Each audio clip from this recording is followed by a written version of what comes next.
আসসালামু আলাইকুম। আপনারা দেখছেন অলবিডি টেক। অনেক সময় পাসপোর্ট অ্যাকাউন্ট করার ক্ষেত্রে আপনারা একটা ইমেইল ১ম এ এই সাইটটাতে রেজিস্ট্রেশন করে নিতে হয়। এখন প্রশ্ন হচ্ছে আপনি ইমেইল খুলেছেন, রেজিস্ট্রেশন করেছেন। কিন্তু যে অ্যাক্টিভেশন ইমেইলে সঠিক ইমেইল দিচ্ছেন কিন্তু লিঙ্ক আসছে না। এই লিঙ্ক আসার জন্য আপনি কি করবেন? আপনি কয়বার লিঙ্ক পাঠাইতে পারবেন? আপনার লিঙ্ক আসার জন্য আপনি যদি এখন ধরেন আমি এই জিমেইলটা দিয়েছি, আমার লিঙ্ক পাঠিয়েছে। লিঙ্কটা আমি চেক করব।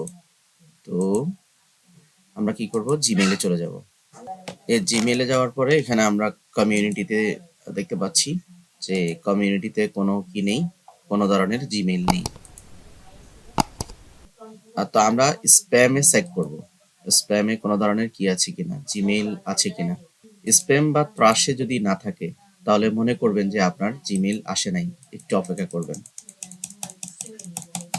তো দেখেন লিঙ্ক দেওয়ার পরেও যেহেতু লিঙ্ক আসে নাই তাহলে আমি এই জিমেইলটাতে অন্য একটা জিমেইল থেকে একটা জিমেইল পাঠাবো। একটা জিমেইল অলরেডি পাঠিয়েছি। এখানে আমরা রিফ্রেশ দিব। হচ্ছে না একটা জিমেইল এসেছে।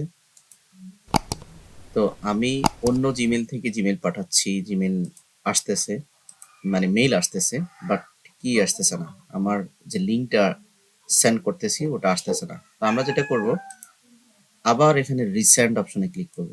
যে রিসেন্ড, আবার বলছে অ্যাক্টিভেশন ইমেল সেন্ড করা হয়েছে। সো আমরা এখন আবার চেক করব। আমরা চাইলে আবার জিমেইলে যেতে পারি।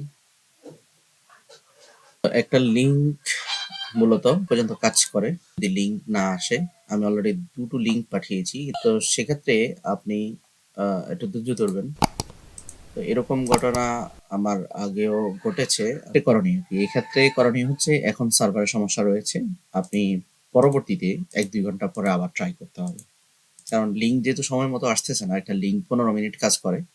যদিও দেয়া আছে এই লিঙ্কটা ২৪ ঘন্টার মধ্যে যেকোনো সময় ক্লিক করলে হবে। কিন্তু আপনি ২৪ ঘন্টার মধ্যে এই লিঙ্ক কাজ করবে না। আপনি ১৫ মিনিট কাজ করবে। সো আপনাকে ধৈর্য ধারণ করতে হবে। পরবর্তীতে আবার আপনি আবেদনের ট্রাই করতে হবে। আশা করি বুঝতে পেরেছেন। চ্যানেলটিতে নতুন হয়ে থাকলে পাসপোর্ট রিলেটেড অসংখ্য ভিডিও আছে আমার চ্যানেলে। অবশ্যই চ্যানেলটি সাবস্ক্রাইব করে পাশে থাকবেন।